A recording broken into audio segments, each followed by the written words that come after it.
With the initial madness of NHL free agency having worn off now, it is time to look back on some of the Carolina Hurricanes' worst free agent signings in this episode of Locked On Hurricanes.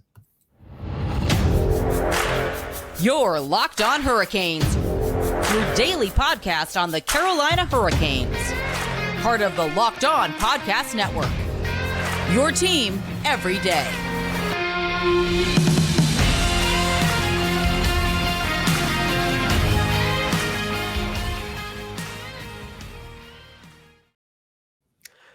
Hey there, Caniacs. I'm your host, Jared Ellis, and you're listening to Locked On Hurricanes on the Locked On Podcast Network, your team every day. And as always, thank you for making Locked On Hurricanes your first listen of this Tuesday afternoon.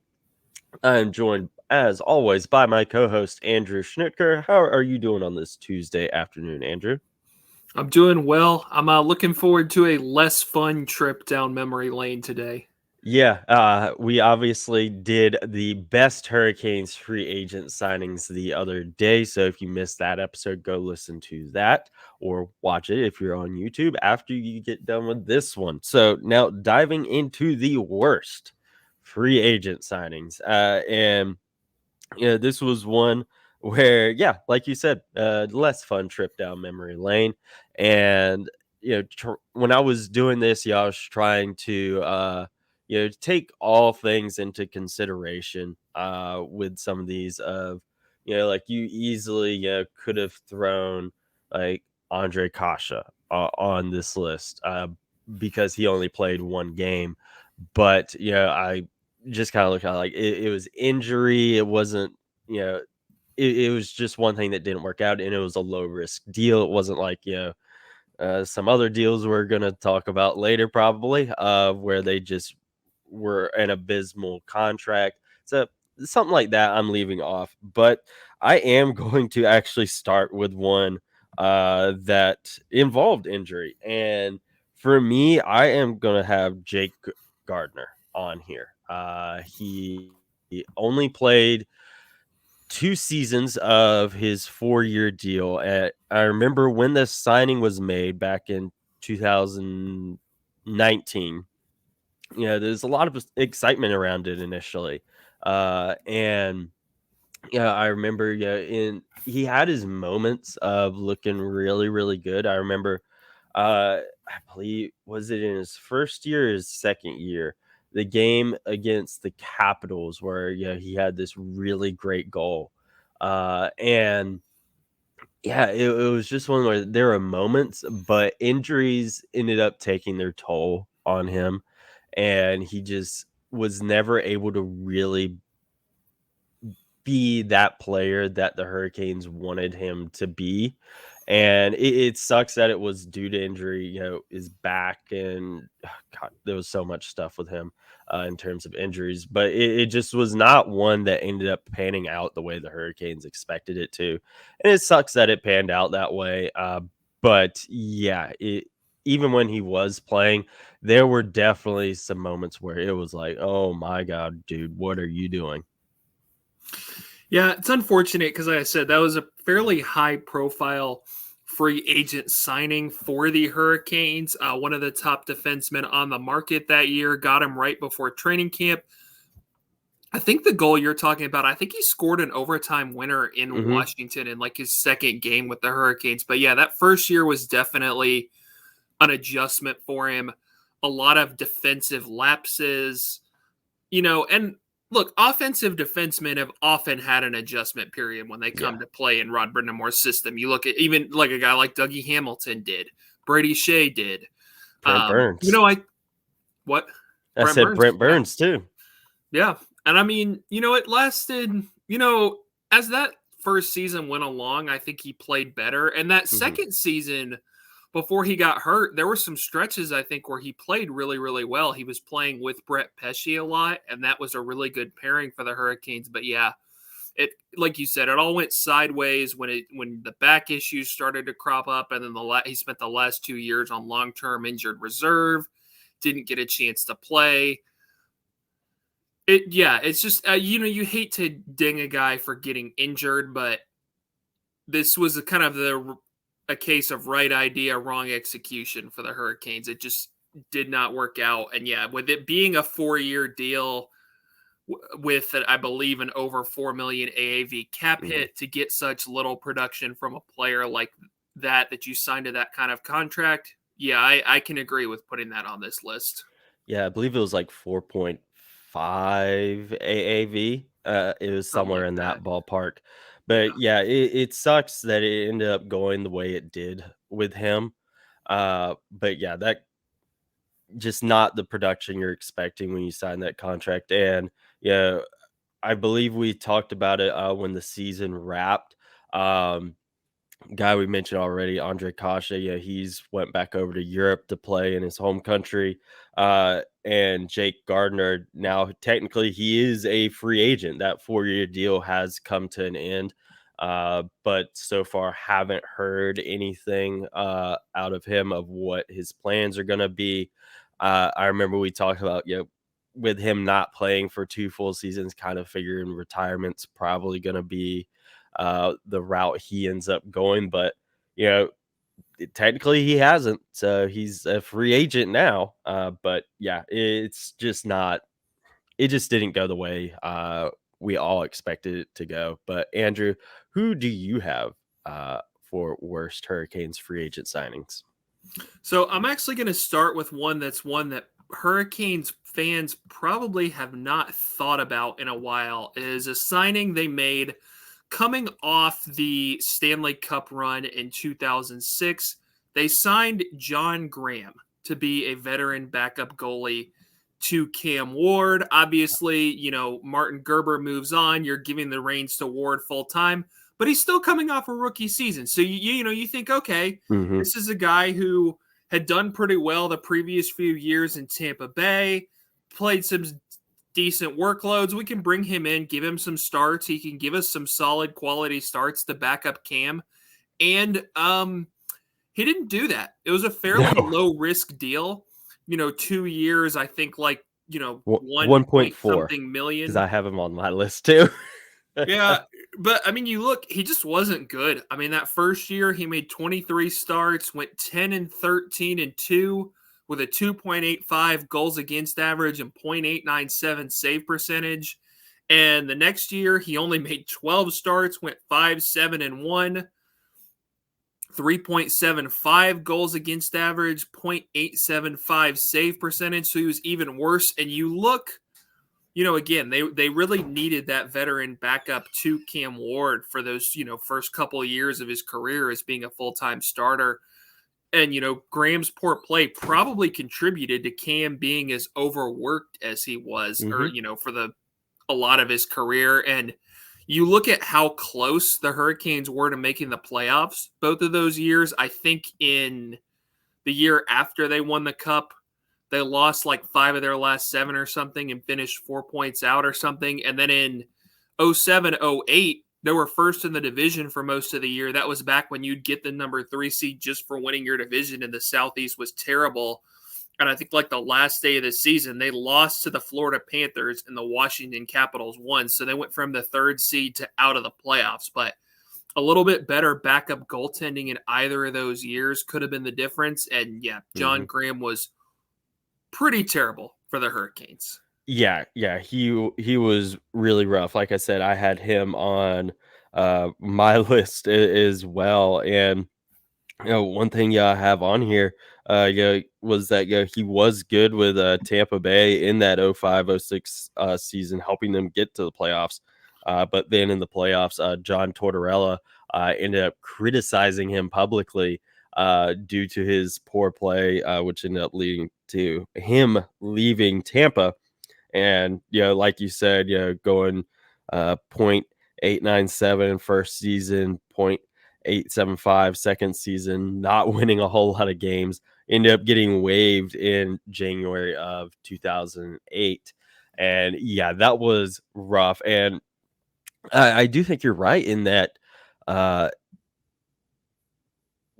his poor play definitely kind of set the wheels in motion of Cam getting overworked, because we've talked about it a lot, you and I, myself, and how things could have been different for Cam had he had some quality help over the years, especially as he got older and his body couldn't handle that sort of load anymore.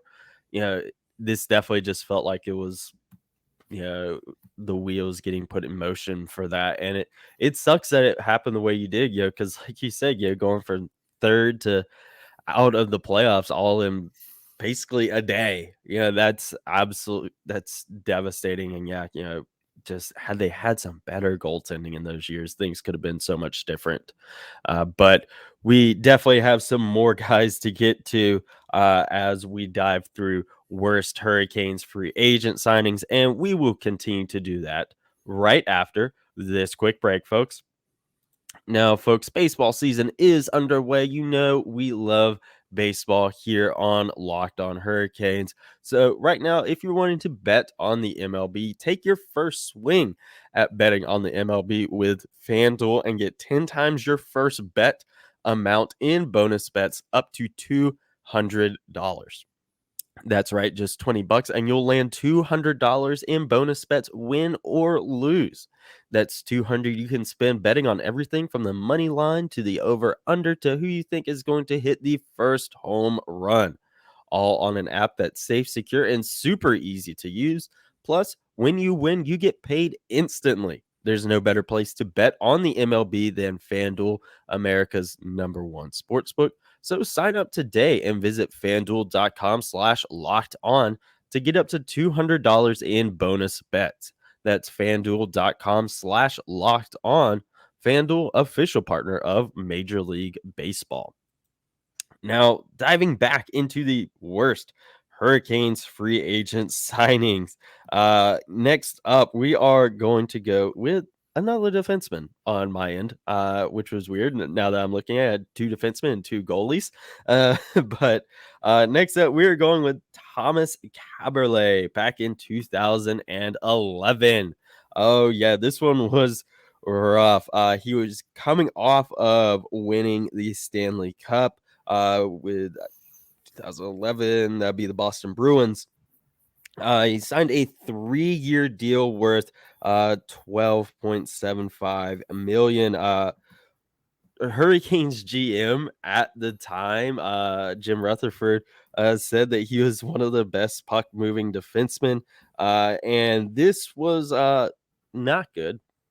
He had 29 games for the Hurricanes that were not great, and he ended up getting traded to Montreal just barely 6 months into that 3-year deal, and just was not one that played out well for the Hurricanes. Did not live up to that contract in the slightest. I forget who they traded him for, but did not pan out well for the Hurricanes. Yeah, I have him on my list as well. I said that was kind of an exciting signing coming off the time, because it was like, all right, here's that puck moving defenseman. The Hurricanes were coming off a year in which they missed the playoffs by 2 points, another near miss, losing that extraordinarily painful Game 82 on home ice to the Tampa Bay Lightning. And a big reason they didn't quite get over the hump that year was because their power play was really bad. And you look at Thomas Kaberle, he had kind of made a living of, running power plays in his career. Now, he comes to Carolina, like you said, he only plays 29 games, 9 assists, and it's just an immediate, we messed up here. 3-year deal, over $4 million AAV, but, having to jettison a guy that quickly. And I think I remember even at the time some comment from Jim Rutherford along the lines of well, I should have known better. Mm-hmm. It's well, didn't take you that long to figure it out. Why didn't you figure that out when you signed it? But they did trade him to Montreal for, I do remember actually, it was a guy named Jaroslav Spacek, a Slovak defenseman, I believe, who actually ended up coming in and playing reasonably well for the Hurricanes throughout the rest of that season. So you do have to give Jim Rutherford some credit for recognizing his mistake quickly, managing to get the salary off the books and bring in a guy who was productive for the rest of that year. Kaberle, spoiler alert, did not work out for Montreal either. He played out the rest of that season for them, only played 10 games in the lockout shortened 2012-2013 season, and I believe the last year of his deal, Montreal used one of those cap compliance buyouts that was made available to teams after the lockout to get rid of him. So a contract the Hurricanes signed ends up getting bought out by the Canadiens. Kind of ironic given all of what was to come in the future between those two teams contract-wise, but yeah, not Jim Rutherford's finest moment on that signing. Yeah, definitely not. Definitely not one of his best. Now, yeah, it's just looking back on that, yeah, it just felt like, yeah, it was rough, because like you said, missing out, because power play, by what'd you say, 2 points that year, and it be, it is looking like, oh, they're gonna address this issue, and it did not go as planned. And yeah, it sucks, but yeah, that's just kind of tail of the tape. Through those dark years, a lot of things just not going to plan. And yeah, it's very. That was definitely one, like when we were researching for this. It was definitely one where see that name come across. I'm like, oh man, I remember this. Oh, Yeah, it not is a great definitely one of era those. in Hurricanes history. Yeah, yeah, it's definitely oof. Yeah, oof. That's my reaction to that one. But next up, we've agreed on a lot of these. Andrew, who is your next one? Probably one you're not going to be too happy with. Ooh, all right. Another Oh, defenseman who they we're signed different. in We're different. relatively recent history to a 4-year deal. I'm going with the initial signing of Calvin DeHaan. No, So that's fine. That's fine. the the I Hur- mean, I'll put uh my fandom aside of Calvin DeHaan. Yeah, yeah, I'm fine with that. Yeah, it really did not pan out the best. Now, it panned out okay for the first year. They Yeah. signed him for a 4-year, 4.55 million AAV deal. Thought was he'd kind of take over that left side in their top spot in their top four because you traded Noah Hannafin for Dougie Hamilton, so you're bringing in a right shot, moving out a left shot. And I said for that first year, it Mhm. went pretty well. He missed some Yeah. time, I think, with the shoulder injury, but he played 74 games, was a nice, steady presence in that top four, played in the playoffs. But then that offseason, the Hurricanes end up jettisoning him to Chicago, not getting much. He doesn't play any full seasons with the Blackhawks in his time there as injuries, as you know, crop in. It was fun that they brought him back this past year because, look, no disrespect to Calvin DeHaan. I think he's a really great guy. I think he, has been earlier in his career before those shoulder injuries cropped in, with the Islanders and even in that first year with the Hurricanes, a really good, solid two-way NHL defenseman. That just is another one, you sign a guy and then he only ends up spending 1 year with you. That one just did not work out, I think, the way that anyone imagined. Yeah, I agree there. I remember at the time it was one of those where they made the trade and it was just one of those like you just signed him to this deal and you're already trading on already moving on and trading him out. It was definitely one of those where it was almost just what was the point, and yeah, they may have saw something that we didn't, and because I forget, oh god, man, having to go back to the memory banks of how they changed things up, then, but again, it was cool, seeing him come back for a year. He didn't play a whole heck of a lot this past season, but it was nice having him back in the fold. We've talked about before with talking about free agency and whatnot and roster predictions that, should, the offseason, continue to go on and the Hurricanes need extra. No, wait, he already signed with someone, didn't he? He signed with Tampa Bay, right? Calvin Haan? Yes, Yeah. I believe that's correct. Yeah, Yeah. because I was Tampa about Bay to say, continues to collect. he could be a guy, they bring back as an extra defenseman. But yeah, that's right. He signed with Tampa Bay. Forgot about that.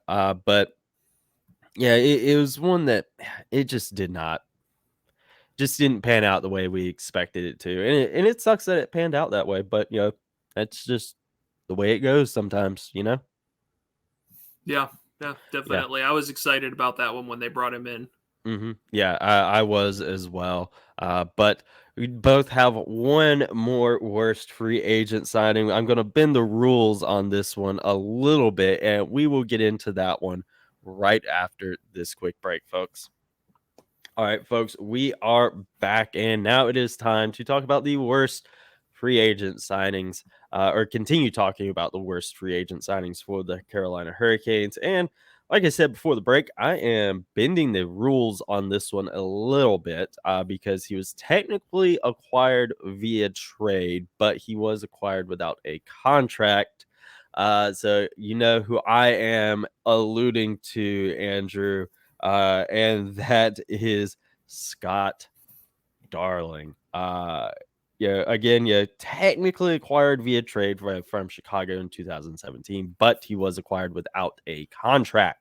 So No, I think it counts. I've got him too. I thought about yeah. that too, but I because you're trading for his free agent rights, so it's I feel like that's still a pseudo free agent free signing, just without him quite hitting the market. Yeah. But no, I absolutely think that counts, and I have him on here as well. Yeah, I agree. Yeah, I was just kind of throwing that out there. Yeah, for for folks in the comments who are like, no, he was acquired via trade.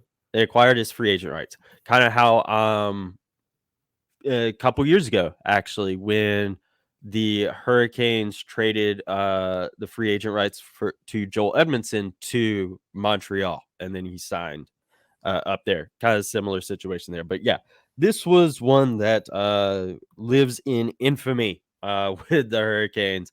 Ron Francis, kind of brought him in, thinking he was gonna be the guy to kind of take over from Cam, and he was not. He ended up signing that 4-year, $16.6 million deal. I believe he had just over 70 NHL games under his belt at the time. And yeah, it did not go well at all. In his first season, only went 13, 33, .888 save percentage in that first year was not great at all. Second year, he only started 8 games in 2018, 2019 due to injury. Went Oh man, I totally forgot to write down how many games he actually won there. I believe it was only like 2 or 4. It had a .884 save percentage in that one. Hurricanes ended up claiming Curtis McElhinney off of waivers, which kind of just oop. Scott Darling was out the door. At that point, he was waived in November of 2018. Played in Charlotte for a little bit when the Checkers were still the Hurricanes AHL affiliate, but he was pretty ineffective there as well. In total, he went 15, 25, and 9 over the course of his Hurricanes career with a .887 save percentage, and ended up getting traded down to Florida. Never played down there, basically for the purposes of just taking on his salary. And that was the point there. He ended up playing over in Europe for a year, but was released by the Panthers officially in 2021. And I don't think he's officially retired, but yeah, he's done pretty much. And we obviously know, he had his off the ice issues that definitely affected him his on ice stuff. And it sucks to see his career having gone the way it did. But yeah, it definitely was not one that panned out the way the Hurricanes expected it to. Yeah, and it's a shame that it didn't pan out because Scott Hmm. Darling was a really good, success story in Chicago. Hmm. Really good backup for them. Even, made some starts in their Stanley Cup runs. Had his, story of working his way up through all the levels of hockey, overcoming alcoholism early Hmm. on in his career. So, really fun, always a great success story when someone is able to overcome something like that and be successful. And, the thought was, hey, he's been really good as a backup. He's kind of one of these guys who's ready for his shot as a starter. So I got the thought process, but yeah, it just, for whatever reason, didn't pan out. I remember a game like a month into his first season against, I think, the Rangers. He gave up a goal from like center ice, and I was like, this might not work out. And it didn't. It is funny to think about going into that next year. Like Scott Darling was actually here going into the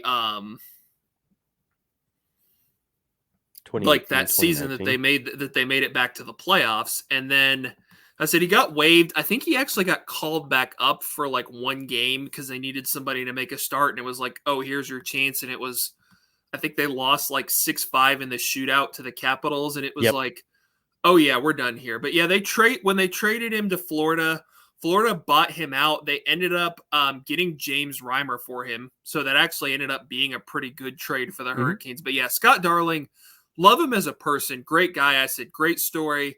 The way he overcame his alcoholism early on in his hockey career, achieved that sobriety, the way he worked his way up through the lower levels of hockey to be a success with the Blackhawks. Just really kind of a shame that it didn't work out with the Hurricanes. Yeah, it sucks because I remember, when it happened, when the move was initially made, folks were so excited for that. It was near universal excitement, from fans, from media. Like everyone's like, "Oh, this is a good move." But obviously, some folks, are didn't like it. That's going to be the case, with every move. But yeah, the near universal excitement around it. Like so many folks were happy, and for it to just nosedive the way it did was absolutely insane. And yeah, like you said, real nice guy, but just did not pan out the way any of us expected it to. But yeah, it was weird, when researching for this, how he technically was here for the start of that season, when the Hurricanes made it back to the playoffs. And that was one little tidbit, I had totally forgot about that. Like, oh yeah, technically he was on the team that year, but obviously things have went the way they did, and he's Hurricanes are where they're at now. And it is what it is. With all of these guys, from Darling, to everyone else we've talked about today. And then guys we didn't talk about today as well. Were there any other guys as we were sitting here recording that ended up coming to mind for you, Andrew, that you want to mention real quick? No, some people might be surprised because I feel like it gets the history of him and the details gets a little bit lost. Not to see Alexander Semin here with Hmm. that 5-year, $7 million AAV contract that he signed. Obviously, getting bought out a couple years later, one of the worst in Hurricanes history. But the thing people have to remember with him is that was a re-signing. That was a contract extension partway through his first year. When they brought him in, it was actually a 1-year deal at $7 million off the open market. And that 1 year, he played really, really well. That lockout shortened season, had 13 goals, 44 points in 44 games. So that is why he does not appear here, because it was the extension, the re-signing that doesn't really fit into the criteria of what we're talking about. That was a Hmm. bad contract. The initial contract was good. It was really, really fun that first year. Hmm. So that's what, now, obviously, that contract led to the extension, which is why you didn't see Alexander Semin in our best free agent signings. But yeah, that's why that one doesn't appear here if people have questions about that. But no, other than, like we talked about with the best one, the Hurricanes haven't made a ton of big free agent signings over the years. So you don't end up with a lot of hits that way, but you also don't end up with a lot of misses that way. Yeah. Yeah, it ends up being a lot of just guys lost in the ether of, there was no big impact either way, whether it was good or bad. It's just kind of, just it was what it was. That's how a lot of the free agent signings have gone for the Hurricanes. There's, obviously, as we discussed today, again, the worst, as we discussed before, the best. But yeah, just like you said, they haven't made a ton of splashes. So, you don't end up with a lot of hits, but you also don't end up with a lot of misses. But thank you for definitely explaining our reasoning on the Semien deal, why he wasn't here. But in the meantime, guys, make sure you are following the show along on Twitter at LO_Hurricanes, myself at Jared Ellis _96, and Andrew over on Twitter at ASchnit53. And we will talk to you guys in the next episode. And as always, folks, let's go Canes.